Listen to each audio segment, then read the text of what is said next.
Welcome to the Mind Myself podcast. I'm Esther, and it is my pleasure to be bringing you information about healthcare approaches, health issues, and people's health journey stories, all from the complementary, holistic, and integrative perspectives, helping you become your own best health advocate and helping you make your own informed choices because you matter.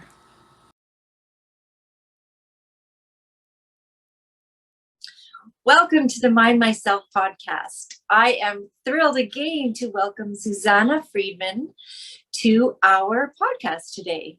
Welcome, Susanna. Thank you. Thank you for inviting me. My pleasure. Oh, you're so welcome. It's great to have you here. So today we're going to talk about irritable bowel syndrome. You've heard it. I know you've heard other people talking about it. We're going to demystify a little bit about what it is and what it is not today. And Susanna, let's start with a question. First of all, what is a healthy gut? What is a healthy microbiome? Everyone's talking about this right now. What does healthy gut look like? Great question again. So healthy gut, it's definitely more of a very specific term, but for everyone a little bit different. So let's talk about the symptoms that are not okay, and we grew up thinking you're just fine. Mm-hmm. So what I usually get in my practice is, I haven't been having bowel movements every day, and that's fine because that's who I am. So that's not a healthy gut. So when we're talking about digestion, the digestion starts in the upper digestive tract, where the stomach and the pancreas and bile connected with the liver is the part of breaking down system.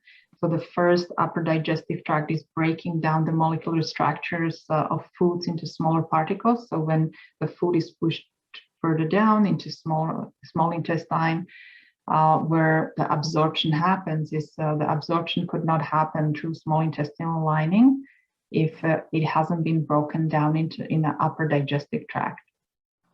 So if we're talking about irritable bowel syndrome, it's all connected. Again, the domino effect, I usually describe it as, is if the upper digestive tract doesn't do a good job, then we usually get irritation in the lower intestinal lining. If the molecular structure of foods are not being broken down, then the large molecular structures of foods are scratching the intestinal lining and creating bloating and gas. And sometimes if this has been happening over many years, you start feeling sharp pain because it's creating wear and tear and bleeding and mucus at the end. So doesn't sound fun. No. It's a very painful kind of an imbalance to have, and it usually starts at early age. We start having just bloating and gas, and we ignore it, and then it might develop into something more serious, like bloody stools, mucousy stools, and just being scared of eating, because every time we eat, it just hurts. So what we need to pay attention to how it feels after half an hour after I eat. Do you have any discomfort in the upper digestive tract? If so, where it hurts, be very descriptive. Feel, is it around the rib cage? That's where the left rib cage is where the pancreas sits, and that's the pancreas is in charge of the specific food group digestion. The small intestinal lining usually is protected with probiotics. We all know probiotics.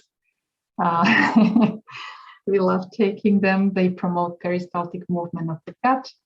And if we have that wear and tear caused by undigested food particles passing through the small and large intestinal lining, that would wear off the probiotics and create inflammation, which we know is the irritable bowel syndrome.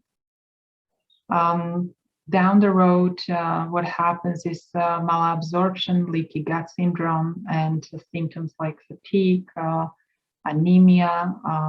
That all comes down to brain fog or imbalanced brain chemistry, constant discomfort after or while we eat, and if we just ignore those symptoms for a long period of time, the gut cannot be safe anymore. So I know that you're a holistic nutritionist and you're also a functional blood analyst. Mm-hmm. So in your practice, how often do you see irritable bowel syndrome occur? How often do you see that in your practice? More often than I wish I would. So I feel it's almost daily in my practice. I see ignored IBS, and I developed this formula where we fix the upper digestive tract, because again, it's a domino effect, and it's a protocol plan where first of all we fix the upper digestive tract through, again, holistic approach, where we change the diet, we change the all steps the person has been living for the last how many years. So it's not just the food, it's also what is specifically not being digested by that individual, because for everyone it can be different. For one person it could be gluten, for the other person it could be the healthiest food we find in the store. So it could be maybe just a coconut, or it could be quinoa, right? So we need to make sure we identify that specific food group. It's food sensitivity panel. We reintroduce the pancreatic enzymes. We make sure we don't eat any main offending food groups or foods like no alcohol or coffee or processed foods, deep fried foods, right? Well, we all know them. And this protocol plan might take 3 to 4 months to accomplish, but it makes all the difference in the person's life. And when should someone come and see you or another holistic nutritionist about some of these symptoms that you described? I'm assuming they shouldn't wait until it's catastrophic, but how soon, if someone's experiencing some of these things and they just dismiss it, oh yeah, I tend to be gassy, when should they start paying attention to something like this? That's a hard question to answer, because they should pretty much, we all should be educated about what is healthy digestive tract, so that way we would never wait too long. So what is that? Let's describe some of that. What does healthy digestion look like in our daily lives? Healthy digestion starts with getting to know what your bodily specific needs are. So as I mentioned in the previous interview, you need to know specifically what your body is needing for that day. And I would analyze it through live blood analysis. But if you do not know this, then the general digestion would show you if something is out of alignment. If first of all you burp after every meal, if you have nasal discharge after you eat, if you're feeling sleepy, tired after you eat, if you get headaches after you eat, bloating is not okay. Bloating is okay if you get it maybe once a week and it's, you had a little too much to eat, or maybe you had higher fat foods, barbecues, something out of ordinary, that's fine. But if you're eating your general breakfast, lunch, and dinner, and you're still having bloating and gas after each meal, that's not okay. Please don't tolerate it. We need to investigate. Interesting. And what about bowel movements? I know it's the poo conversation. What is an average normal for bowel movements? I remember when Dr. Oz came up with that show about the bowel movements, more people became more comfortable about it. So we regularly talk about the poop. Yeah, exactly. Yeah, and with women, the bowel movements, of course, change with periods, and that's fine. We already know that's out of normal. But what we generally looking into is bowel movement every day. Ideally in the morning. It should not be triggered by coffee or caffeinated products or coffee in general. I hear a lot of patients just drink coffee for that reason, because they cannot have bowel movement otherwise, and that's not okay, people.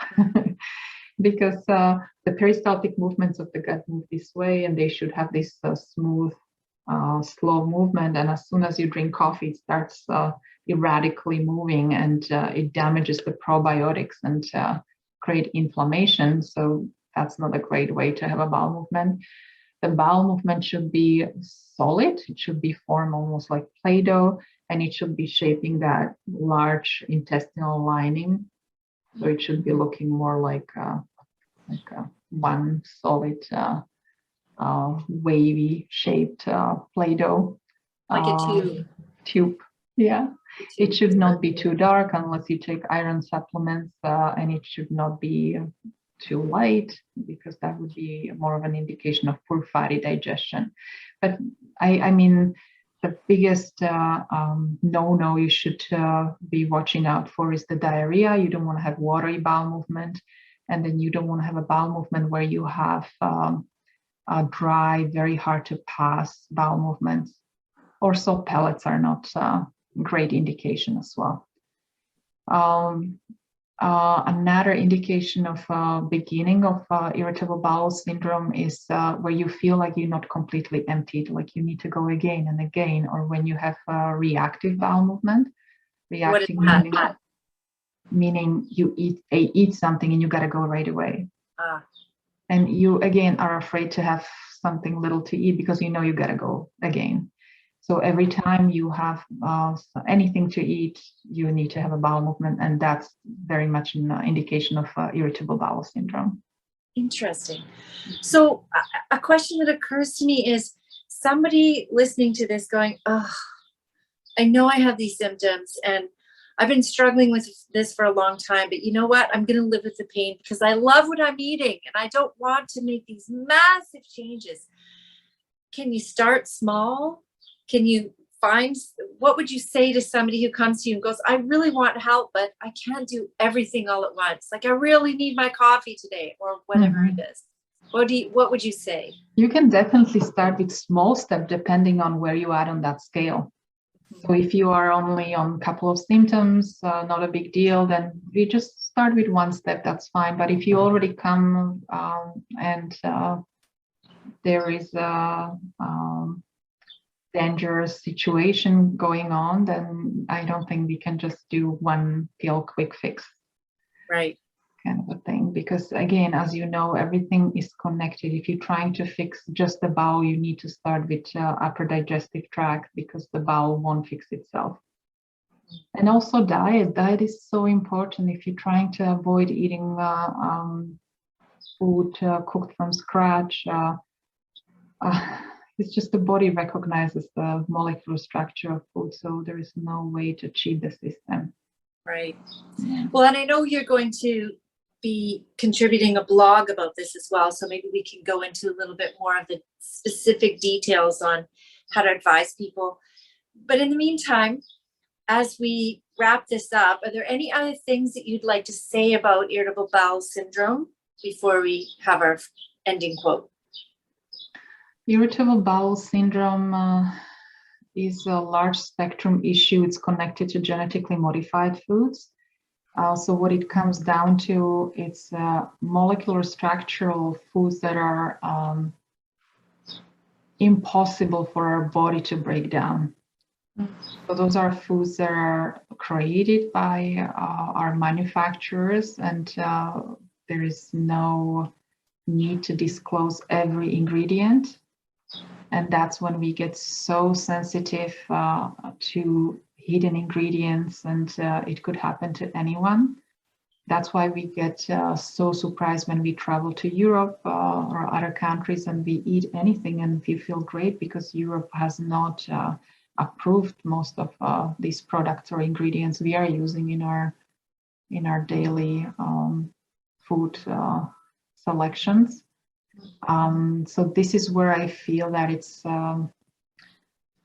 very important a subject to talk about at schools, because the digestive tract is who we are, who we become. Every nutrient, every vitamin, every food that we eat and digest becomes our cellular structure. And when we are suffering with any of cellular damage or misshape, it needs to be connected to that digestion, absorption, and what was the food source that created that.